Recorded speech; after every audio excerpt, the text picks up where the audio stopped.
Good morning, welcome to Thursday Thought, revisiting the theme Food, Glorious Food. Back in February, I confessed to being a food lover. Today, I'm confessing to a rather less known aspect of my personality. I'm also a food producer. There's nothing I like better when given some time to myself than going out and tending the little kitchen garden I've created at Moorland Vicarage. A good day for me is a whole day spent in the garden getting my hands dirty. It all began with my love of food, of course. I never imagined I'd take to gardening. It was the sort of thing my mum and dad did. But I quickly discovered that no supplier in the world, not even the Great Westmoreland, could compete with the quality of food produced in your own garden. Veg that is measured in food paces rather than food miles, and which is still alive as you eat it, is simply unparalleled. I speak as one whose natural inclination is to see veg as mere garnish. But what I wasn't prepared for was the fact that I would simply come to love gardening.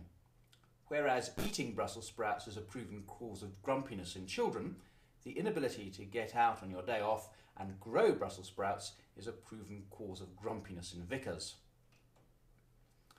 The texture and smell of the earth is a thing of beauty to me, and to spend a day in honest toil is supremely satisfying. One day in the garden and I feel that all my troubles can be conquered. You really can dig for victory. So my thought for today is, why does that work? What is the magic in food production? Well, my first thought for today is that humans, in order to be fulfilled, need to work with body, mind and spirit. I'm profoundly grateful for my education, but if there's one thing I would challenge looking back, it was the way that it's channeled me into academic work and devalued physical labour. As human beings, we have physical, intellectual and spiritual sides to our being, and so the value of spiritual work and physical work cannot be overstated if we're going to flourish. Something I think education secretaries constantly fail to grasp. But I'm going to save my rant about education for another time and move on to my second thought. There's something about food production that is deeply connected to our sense of place and belonging and being. One of the greatest joys of going on holiday is sampling the local food and drink. And I'm sure many of you will have had that experience of discovering the most wonderful tipple on holiday, only to bring the bottle back and find that back home the drink tastes something like turpentine. Local food connects you with your place you're in. It roots you in the land in which it's produced. It connects you with the culture and people of the place. And to produce your own food is to immerse yourself in the land where you belong, the land that bore you, the land that created the culture you inhabit. The need of human beings for a place to belong is one of the great themes of the Bible, and it's been interesting to me that in recent years philosophers have also been revisiting these themes. If you think about human history, as humans have developed, place gave way to space, as the grand schemes of humanity overrode the local places where people lived. Whether it was the empires of the ancient world or the coming of the railways and the motorways and town plans of the modern world, the greater good overrode the individuals who occupied the places that were now needed for development. And then as time passed, space gave way to time.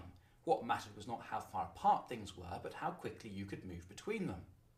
And now time has given way to cyberspace, so what matters now is not how quickly you can move physically between places, but how well connected people are through technology. For example, I can conduct a wedding interview with a couple in Canada more easily than I can with a couple at the far end of my parish. But in all this bewildering change, human beings still need a place to belong. And that, I think, is partly why, as the rest of the world has gone global, the food movement has gone local. It's just as important as ever that human beings get to sit under their own vines and to harvest what they themselves have planted.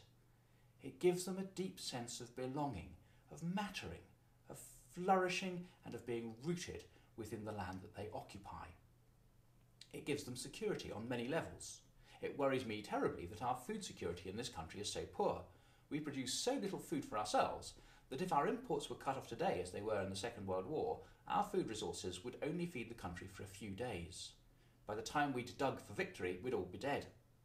But I'm also going to leave my rant about government policy turning food-producing land into solar farms and housing developments to another time. Because on a personal level too, There's something about working the soil and about growing food for yourselves that makes us feel deeply secure. Perhaps that's particularly so for men, for whom the ability to feed your family fulfills a deep primeval sense of purpose. But for all of us, the sense of belonging to a land that can sustain us is deeply important psychologically. We all long to inhabit a land flowing with milk and honey. We need our food producers, and we need locally produced food. It enriches and cares for the environment we share. It enhances our personal sense of fulfilment. It encourages us to imitate the generosity of the earth itself. It promotes our cultural identity, and it provides us with a true sense of security that doesn't hide behind Donald Trump-style walls, but expresses confidently our own culture and identity, and yet connects us with a world of glorious, diverse locality. So, let's beat the world's swords into ploughshares and together dig for victory.